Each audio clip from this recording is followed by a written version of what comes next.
Caitlin, known just about everywhere on the internet as Shelabobby, and this is my channel where I talk about my knitting, my current projects, my finished objects, yarn, all sorts of stuff that is crafty related. But this video is a little bit different, and I will be 100% honest. It is on the fly. I have zero notes.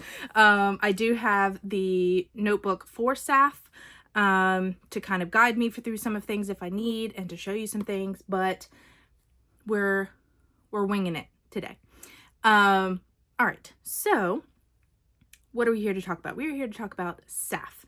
SAFF is the, I believe, I cannot find the information on this book at all. It just says SAFF. I believe it's the Southern Animal Fiber Festival. It could also be fair, but I believe this one is festival. But anyway, SAFF is held in Fletcher, North Carolina, which is up near Asheville. I always get Asheville and Asheboro mixed. Asheboro has the zoo, so Asheville is where this one is, which is in the west of North Carolina. It is about 7.5 hour straight drive to SAFF for me. So it is a trek. We go from the ocean to the mountains, and it is quite fun. But this is my second year, so I'm gonna link, it'll be on this side, I'm gonna link the video for 2023, because we were gonna go last year, but they had the hurricane that devastated that area, so obviously this was canceled last year. But I went the previous year with my mom again, and I have a little bit more information that I'm going to share with you today. In that video, nothing's really changed. My opinion is the same there. So if you want to learn more about and see a little bit more of the actual event, go there and watch that one. Today, I'm just going to kind of overview the event and haul. And then at the end, there will be video footage with some music over top. It is 99.999% animals. So if you want to see goats and you want to see sheep and you want to see bunnies, that's at the end. But yeah, so I heard about this from the Fiber Seed. And so I saw it on her Instagram. And that's where I heard about it a month or so before the event in 2023. I asked my mom if she would want to go with me, and she said yeah. And so that's how we ended up there in 2023. And then this year I asked my mom if she wanted to go again, quick getaway, which was really, really needed at the time. And my niece was considering going at the time. She was really into knitting and crochet, but at the moment just isn't into it, which is absolutely fine. So she didn't wind up going, but we did in fact go. We went up on Thursday this time, so that we would have the full day Friday and full day Saturday to be able to shop and not be super stressed and miss things just because we are shopped out. I shop out easy. Yeah,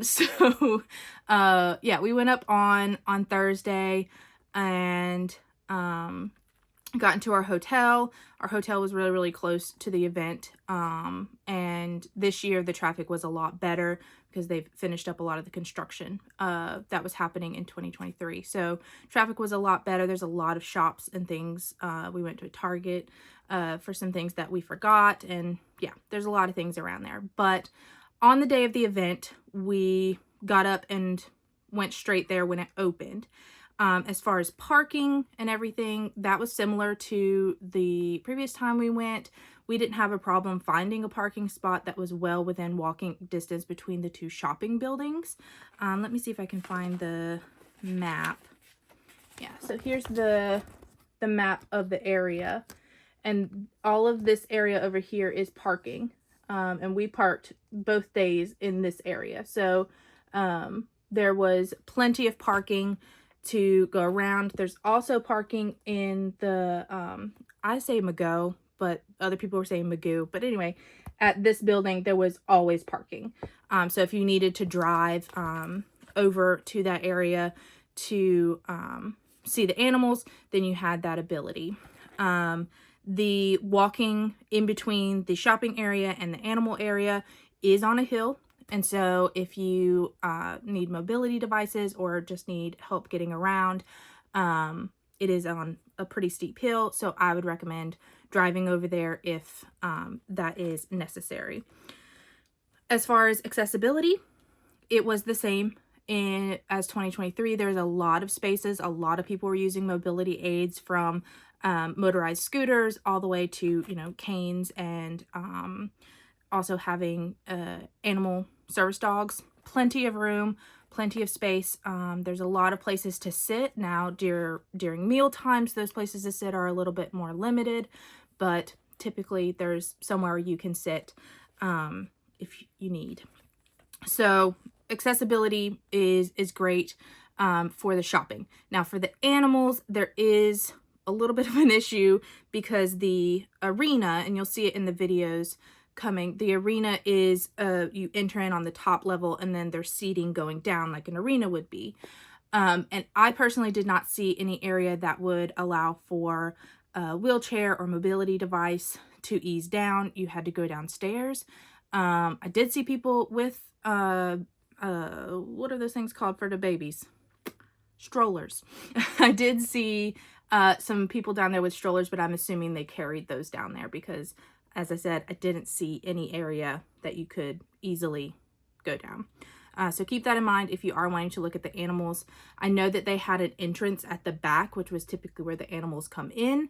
But I am sure that you could ask to use that access if you needed to get in there.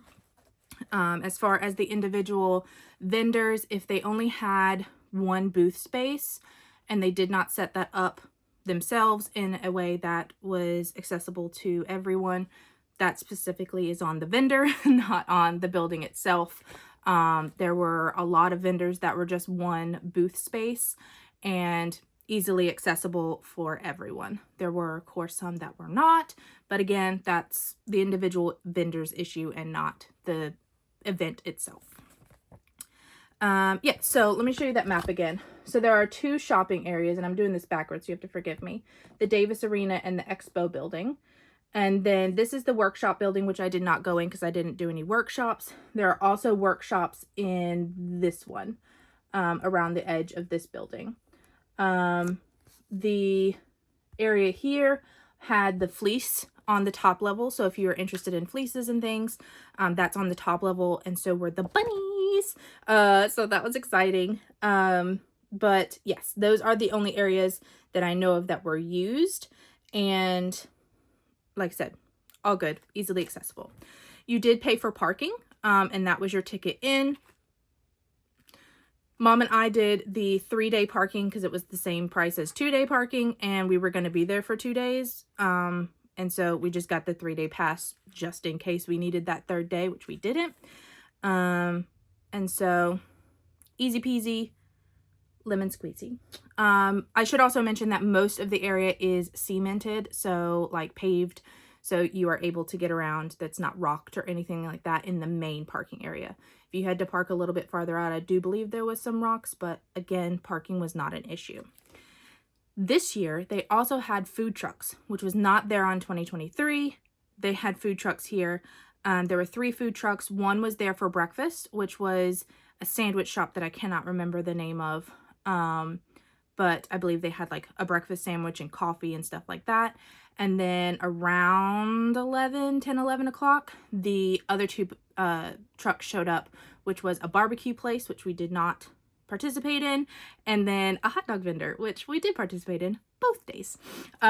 So yeah, there was a hot dog vendor, and he also had nachos on the 2nd day. He had canned drinks, very affordable pricing, 10 of 10, steamed buns. My mom loved that part. But yes, so they did have some food vending there. Additionally, lots and lots and lots of vendors. I don't have a number, but here is the map of the expo, and you can pause if you want to read any of it.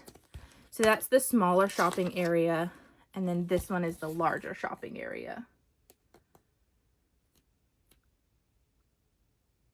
So a lot of shopping to be done. Again, this does not include any of the wool fleece, like fleece shopping, and none of the animals are included in those 2 maps. So we went there beginning on Friday and started shopping in the smaller area. I think that's the Davis, nope, it is the Expo building. We started shopping there and completed that building, and then went over to the animals because there was supposed to be something over there that didn't happen. That was a little bit confusing, especially on the bunny area. There was a lot of things that were mentioned for bunnies, but then didn't actually happen when it was mentioned. Not sure what that was about, but anyway, we went over there. I pet some bunnies. You'll see that in the video. Fed some bunnies. You'll see that in the video. And had a great time. So we did the animals, we had lunch, and then we started in on the larger shopping area, but got about halfway done. And at that point we were getting like actually hungry because we just had a hot dog that day. We were getting hungry for food. We were planning a larger dinner at Chili's. Not Chili's. Yes, Chili's. And we needed to run back by Target. So I think we left there about 3:30, did what we needed to do, and got back to the hotel. The next morning, we were excited for the Halloween costumes for the goats and sheeps and bunnies. So we got up the next morning, ate our breakfast, and headed on over. We had a little bit of time to shop, I believe, so we started back in the Davis Arena, did a little bit more, and then we went over for the animal shows. We watched I believe it was sheep. It might have been goats, but I believe it was sheeps. Might have been sheep and goats. Sometimes it's hard to tell, to be honest. But anyway, we went there and watched the show for the Halloween costumes. That was fun. And then we were waiting for the bunny one to start, and we watched the junior sheep and goat show. So we were watching the kids show off their sheep and, you know, clapped for them, had a good time. Then we went down and met all the sheep again. On the first day, when we were meeting the goats that were there was one called Mr. Darcy. I'm going to put his picture right here. This goat bit me. And not like in a broke skin or an aggressive way. I was petting him on his nose. I was petting him on his nose, and he just put his little teeth up and nipped my hand. So that was a joke the whole time that Mr. Darcy bit me. But it was fabulous. I loved all of them. You'll see a bunch of goats and sheep in the videos after. But then they had the Angora Bunny show, and we expected them to be in costumes at the time, but about an hour and a half to 2 hours later, they were still just doing like regular judging of bunnies, which is fabulous. We enjoyed it, but we were getting hungry, so we did not see the bunnies in costume. Don't know when that happened, because we went and got another hot dog and then finished up our shopping. We had a couple of things we wanted to go back and get, and so we finished up our shopping, and then we headed out, got up early the next morning, and headed home. So very, very fun. Definitely planning to go next year, I think. And yeah, lots of cool shops. I did not get a lot of footage, and you'll see that I did not get a lot of footage of the vendors and things like that. It was not crowded at all, but I don't feel very comfortable filming vendors' booths. I've heard horror stories of people yelling and not having a good time, so I just didn't attempt any of that. So I have mostly just animals, but yeah, that is it for the overview. Had a great time. No complaints from my side. I will go through my haul, and I have separated them into 2 bags, day 1 and day 2. So this one was in my day 1. This is a bag my mom actually gave me for my birthday, which is Camp Stitchwood. And they were not there. They usually go to the one that's in Raleigh. So what I'm going to do is I'm going to take everything out of here, and then I will put it back in as I finish up. So the first thing that I purchased was actually yarn. This is from Terrapin Fiberworks. And this is actually a cotton tinsel elastic base. So the color drew me in, and then I was interested in the base itself. I've never worked with a base like this. She said that it works very similar, maybe a little bit thicker, more sport weight than fingering weight, but I'm going to give this a try and we'll see how it goes. All right, my next purchase, I don't actually know what shop this came from. There's no label on it, but it is a chicken project bag. It's nice and quilted inside, has a cute lining, and then a nice handle, drawstring, of course. So I couldn't pass this up because it's got chickens on it, of course. So that was, I believe, my second purchase. I don't know why it keeps wanting to focus on this ghosty, but the ghosty wants to be in the video. That's okay. And then I didn't buy a lot of yarn on the first day. I bought a lot of objects. So this one, let me see if I can.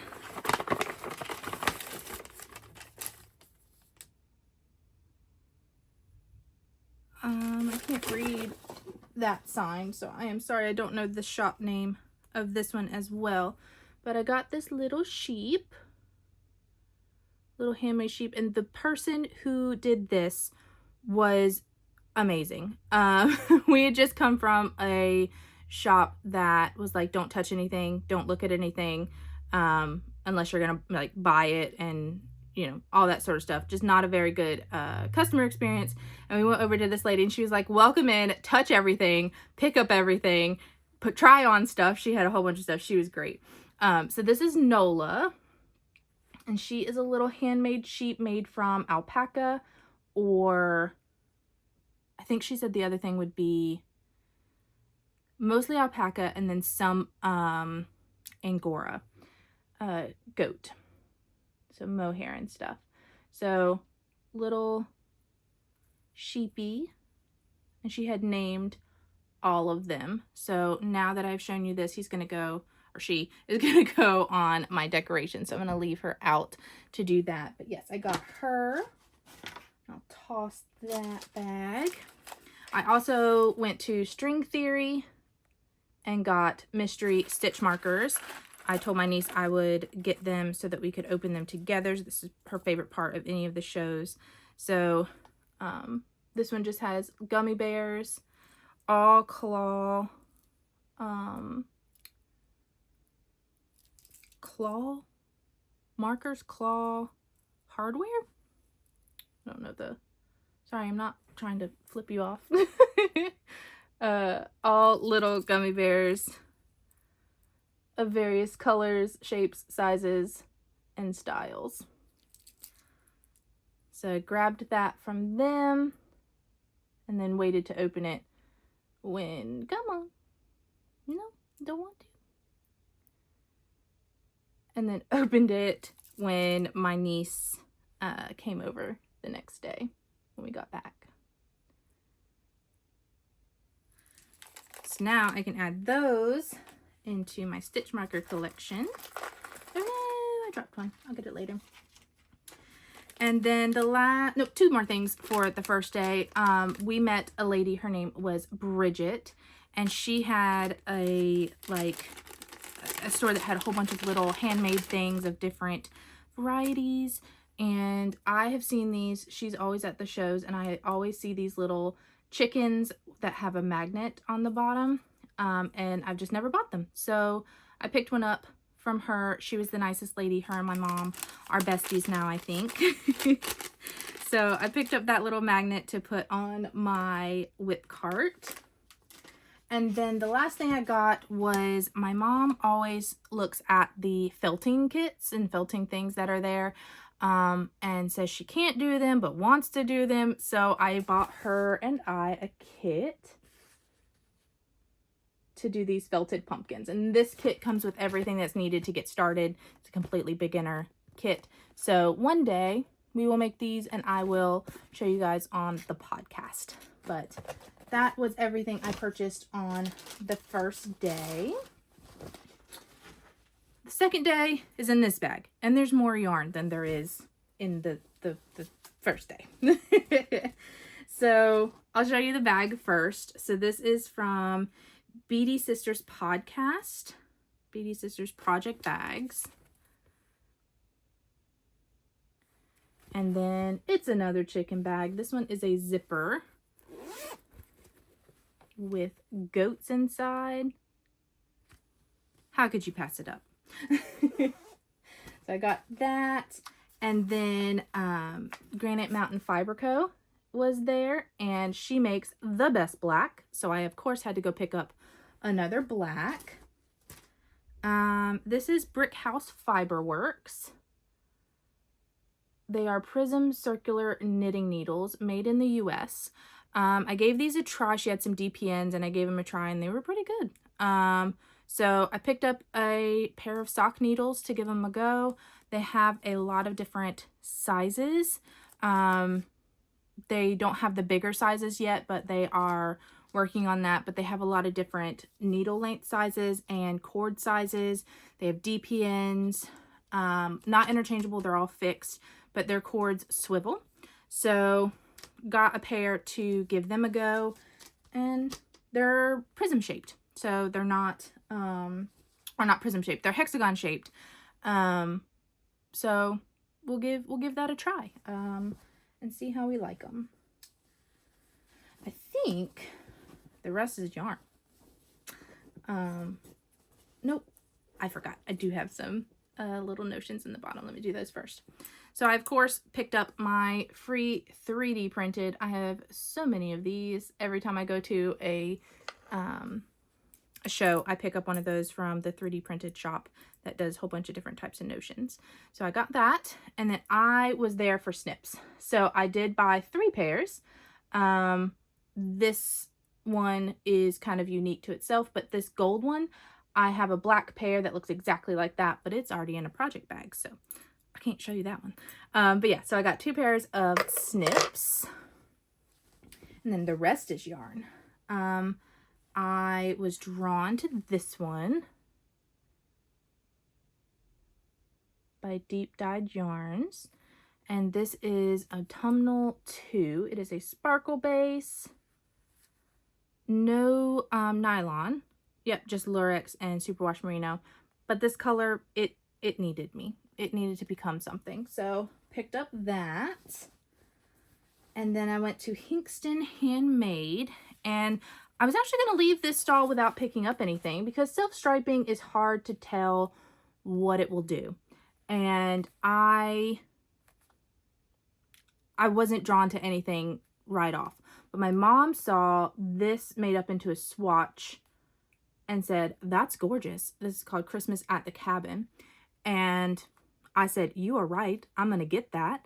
And then I realized that she had the swatches above all of the racks. So then I went back through and looked, and this one's called Autumn Stroll. And it's gorgeous as well. So got 2 skeins of that. And then the only other thing that I bought was, I am looking to make a blanket, a crochet blanket with one of my Advents, and I needed another main color. So the Advents, it's a crochet granny square. Well, not granny square, it's a crochet square. And then I'm going to use, I have a cone of undyed back there that I'm going to use for around the colors, but then you needed a joining border color. And so I wanted to go with this blue. So I was in search of, just flip them all over. I was in search of this, I don't know why this one seems so light. I guess maybe because of the lighting, but they're all very similar in tone, visually, just looking at them. But anyway, I wanted to do this kind of dusty dark blue for the border color, and so I was on the search. I took pictures of a lot of them. This one is Cesium Yarns, and it is called Our Assets Are Frozen, which I believe she said are from the Muppets. So I picked up 3 skeins of this. I think I only need 2 for the blanket, but knowing me, I'm going to do more squares than necessary and need more. So I went ahead and picked up a 3rd one. Even if I don't use it for the blanket, it's a gorgeous yarn for socks. So that is all I got. I don't think I went too crazy. You can tell me what you think, what your thoughts are on that. But I didn't really have any goals other than I wanted some snips and I wanted yarn for that blanket. Anything else was just what spoke to me. So I think that it was a really good haul. Loved all the things, had a really great time. But yeah, I don't think I went too crazy on the things that I got. Maybe I didn't need 2 chicken bags. Anyway, that is all from me. Stick around if you want to watch some videos of the animals and me petting them and talking to all of them. And I will see you guys next time. Bye.